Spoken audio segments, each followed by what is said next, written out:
Assalamualaikum warahmatullahi wabarakatuh. Hari ini adalah materi kita yang pertama dalam mata kuliah Advanced Reading, dan saya akan menerangkan tentang materi kita yang pertama, yaitu Vocabulary Building. Nah, apa itu Vocabulary Building?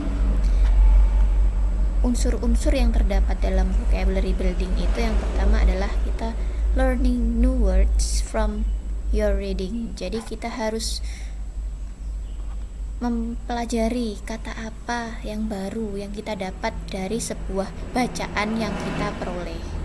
Jadi pastikan saat kita membaca, kita juga akan mempelajari kata-kata baru dari bacaan tersebut, seperti itu. Kedua adalah inferring meaning from the context, yaitu menebak arti dari konteks yang ada dalam bacaan. Ketiga adalah word parts atau bagian dari kata. Yang terakhir adalah collocation. Selanjutnya akan saya terangkan lebih jauh. Pertama yaitu learning new words from your reading. Jadi maksudnya yang pertama yang harus kita garis bawahi yaitu keep on reading, especially article in scientific journal, novel, magazine, and newspapers, dan juga write down new words. Jadi kita harus tetap membaca apapun itu untuk menjadi seorang yang memiliki penguasaan kata-kata kelas advance, dan untuk menguasai kata-kata yang sebanyak mungkin itu kita harus pasti terus membaca.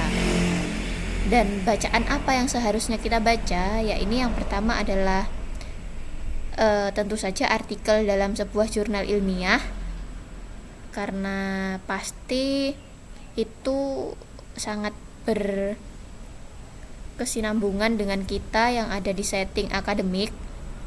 Selanjutnya juga bisa novel berbahasa Inggris, juga bisa dari majalah atau koran yang berbahasa Inggris. Dan pastikan kita menuliskan kata-kata baru yang kita peroleh dari bacaan kita, seperti itu. Selanjutnya adalah dictionary is a must-have items. Jadi kamus itu adalah sesuatu yang harus kita punya atau miliki, meskipun itu bentuknya dalam cetakan, dalam bentuk software atau online, karena mungkin banyak yang bisa diakses. Kamus-kamus online sebenarnya sama saja, kamus online dan juga yang dicetak. Mungkin malah lebih fleksibel kamus-kamus dalam bentuk online yang bisa kita simpan langsung di handphone kita, jadi kita bisa membawa kemana-mana. Selanjutnya adalah learn a word a day from your reading source. Kita harus mempelajari kata-kata baru dalam seharinya untuk meningkatkan vocab kita, dan juga engage in conversation by keep the vocabulary on your mind. Jadi selain mempelajari kata-kata baru per hari dari bahan bacaan kita tadi, kita juga harus mengaplikasikannya dalam sebuah percakapan. Jadi kita harus engage di conversation untuk lebih istilahnya lebih nempel begitu di pikiran kita. Jadi kita akan lebih mengingatnya saat kita sudah menggunakannya dalam sebuah conversation. Nah, selain mempelajari kata-kata baru dari bahan bacaan kita, untuk meningkatkan vocab, kita juga bisa dengan inferring meaning from the context. Jadi kita menebak sebuah arti kata dalam teks yang kita baca dari mungkin kata-kata sebelumnya atau sesudahnya. Jadi seperti ini contohnya. Di sini ada sebuah kalimat pendek. Many farmers are exposed to the dangers of lethal insecticides. Those who spray plants without adequate protection have been known to die from the effect. Nah, di sini lethal ini adalah percontohan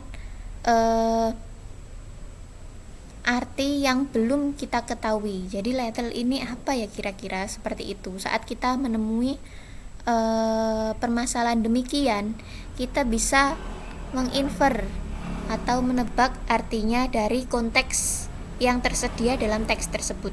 Jadi kita tahu kata-kata sebelumnya, many farmers are exposed to the dangers. Ini kira-kira kita bisa mengartikan banyak petani yang exposed to dangers of lethal insecticide. Apa ya gitu. Jadi kira-kira jawaban apa yang tepat lethal itu? Jadi seperti itu. Kita bisa menebak. Oh, kalau petani itu sudah terpapar bahaya dari titik-titik insektisida. Nah, kira-kira dangerous, effective, deadly, atau serious gitu. Jadi kita kalau dangerous gimana, cocok apa tidak, kalau efektif apa, deadly cocok enggak, serius cocok enggak. Kita pilih yang paling cocok dari sebuah sentence utuh seperti itu. Nah, mengetahui seperti ini, kita bisa menebak, oh kira-kira yang paling cocok yang A atau yang B begitu. Jadi untuk meningkatkan vocab kita juga bisa dengan cara menebak arti dari sebuah kata dalam satu konteks. Nah, dalam hal ini contohnya, kalau sentence kata-kata selanjutnya itu, those who spray plants without adequate protection have been known to die from the effect. Ini ada kata-kata ini have been known to die from the effect. Ini berarti kira-kira lethal ini berarti deadly, karena kita bisa menebak dari kata-kata yang hadir setelah kata ini muncul atau kata penjelasnya, seperti itu. Inilah yang dimaksud sebagai inferring meaning from the context. Selanjutnya, untuk building vocab kita lebih lanjut, ada juga yang menggunakan word parts, yaitu bagian dari kata. Apa itu? Nah, word part means break the word into parts and analyze the meaning from each part. Seperti ini contohnya. Jadi ada prefix, ada root dari kata-kata tersebut, dari kata-kata tertentu ada suffix. Ini nanti kita akan mempelajari ini lebih lanjut di bab selanjutnya. Jadi mungkin di sini saya hanya memberikan sebuah at glance atau perkenalan singkat seperti itu. Word parts itu jadi imbuan-imbuan yang ada dalam sebuah kata dalam bahasa Inggris. Nanti kita akan mempelajari ini lebih lanjut.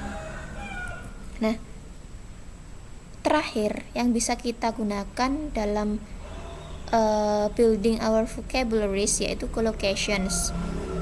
What is the collocations? Jadi collocation refers to a group or two or more words that usually go together.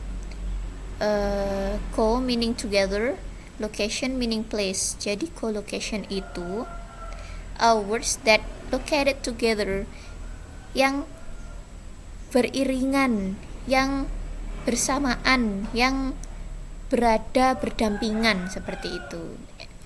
Contohnya seperti ini. yang mungkin collocation familiar untuk kita. Make tea. Jadi I made a cup of tea for lunch. Make dan juga tea itu adalah sebuah collocation dalam bahasa Inggris. Mungkin kalau dalam bahasa Indonesia menyeduh kopi seperti itu. Jadi menyeduh itu gandengannya itu tea atau kopi. Jadi seperti itu collocation. Jadi kata per kata yang berdampingan, yang kedudukannya berdampingan biasanya. Do homework juga seperti itu. I did a lot of my homework yesterday. Jadi do pasti homework pasti pasangannya akan do atau juga did, tergantung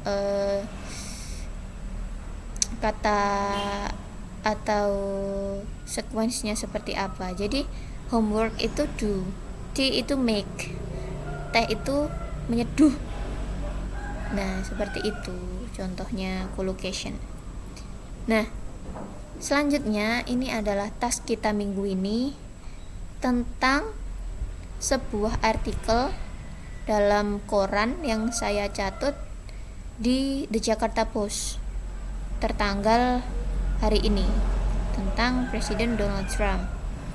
Nah, direction pertama, read the passage carefully then answer the following question.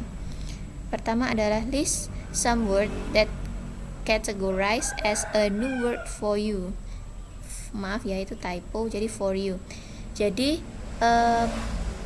pertama baca dulu itu bacaannya tadi, kemudian silahkan di list kata-kata yang termasuk sebagai kata baru bagi kalian. Kedua, try to find some prefix or suffix based on the text. Jadi carilah imbuhan-imbuhan yang ada dari teks tersebut. Jadi bisa berupa prefix atau suffix. Kemudian yang terakhir adalah is it any collocation from the previous text? If any, what are them? Jadi adakah kolokasi dari teks tersebut? Jika ada, apa saja gitu. Nah, ini nanti tolong dikumpulkan dalam format Microsoft Word dan diunggah di Google Classroom seperti itu. Mungkin jika ada pertanyaan silahkan bertanya di Google Classroom yang telah saya sediakan. Sekian dulu pemaparan dari saya hari ini. Jika ada kurang lebihnya saya mohon maaf. Billahi taufik wal hidayah. Wassalamualaikum warahmatullahi wabarakatuh.